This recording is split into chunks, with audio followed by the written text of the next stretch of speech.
Committee चौक आएँ और मामा जी दिलदार फ़िश हाउस आकर मछली न खाएं तो आपका ये पूरा विज़िट अधूरा रह जाएगा।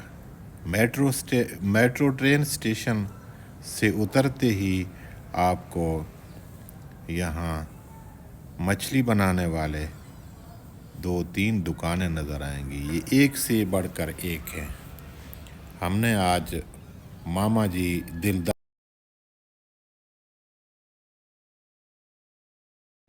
ये कौन सी जगह है जनाब?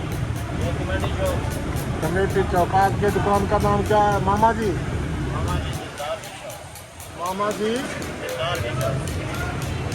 दिलदार। हाँ, फ्राई फिश। ये क्या क्या रेट चल रहे हैं इधर?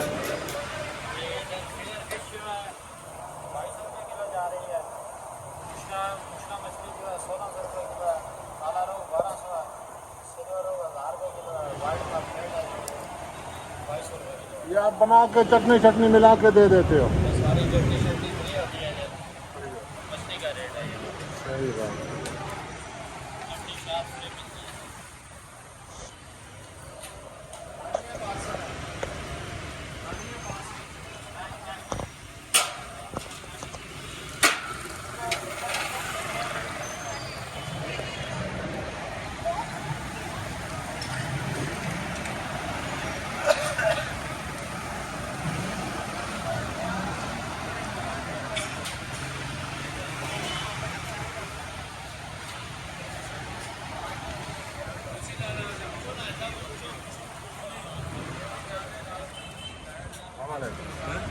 जी ये यूट्यूब के लिए बना रहे हैं, मशहूर ही है आपकी, कोई मसला नहीं है। ठीक है जी।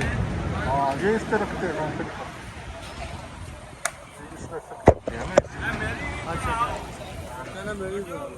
बना लो।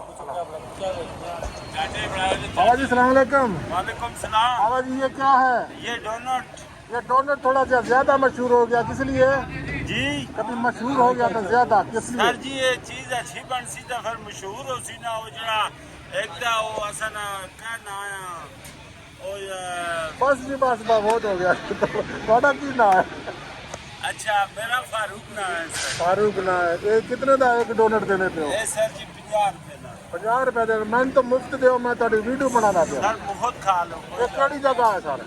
सर कमेटी चौक। कमेटी तो तुसी इत्थे ही होंदे हो? सर जी मैं फिरना रहना है। ये मिठी होंदी है किस तरह नहीं होंदी? मैं तो कभी खाधी नहीं। मिठी होंदी सर, अंडा चीनी घ्यो दूध इस विच। तो चाह नाल पियो खाओ या इंजे ही खा सकते इंज हो? भी खा सकते हो, चाह नाल खाओ दिल करे इस तरह। जबरदस्त। ये तो सारे फ्राई फिशां दे बोले ते लेके आए हो ना, इत्थे भी चलदा होना है ना ਤੁਹਾਡੇ ਕੋਲ? जी इत्थे भी सही चलते हो सन ना, लगे हो सन? अल्हम्दुलिल्लाह जी। सर बहुत बहुत शुक्रिया। मेहरबानी सर, बहुत शुक्रिया। सानू भी कोई दुआ शुआ देओ। इंशाअल्लाह जी, अल्लाह पाक तुसें खुश रखे, अल्लाह पाक जिंदगी लंबी करे, अल्लाह पाक जिंदगी में खुशियां आने। ये तेन मच्छी सच्ची सही रेट ते खवांदे ने को नहीं खवांदे? सर जी ते कोई नहीं ख्याल करते? सर हर आदमी अपनी एक लालच है जो ए बाबा जी का ख्याल करया करो यार। जिंदगी लालच में गुजर जुनी बने, पता नहीं लगना। ये पूरी नहीं पहनती। हाँ बाबा। पूरी नहीं पैंदी, जरा भी नेकी जेकर वह न तो काम आ जुन। बाबा जी कोई चंगी जी गल सुना दो। चंगी जी और इस टाइम याद कोई नहीं। याद कोई नहीं? जी जी एवं तो चलने वो तो मगो से कई गल्ला आ जुन। हाँ जुलती है पर इस टाइम कोई नहीं गल। जी हाँ इस टाइम कोई नहीं। मेरे बारे तेन की लगता है? मैं तो यूट्यूब चैनल बनाना था ਤੁਹਾਡੇ वास्ते। अल्लाह पाक तुसें कामयाब करा जी। तुसा माशाल्लाह अच्छे बंदे हो और अल्लाह पाक ना जिस नाल बंदे ना साथ हुआ है तो अल्लाह पाक फिर उसकी जड़ा सुभान अल्लाह जी, बहुत शुक्रिया। मेहरबानी सर, बहुत शुक्रिया।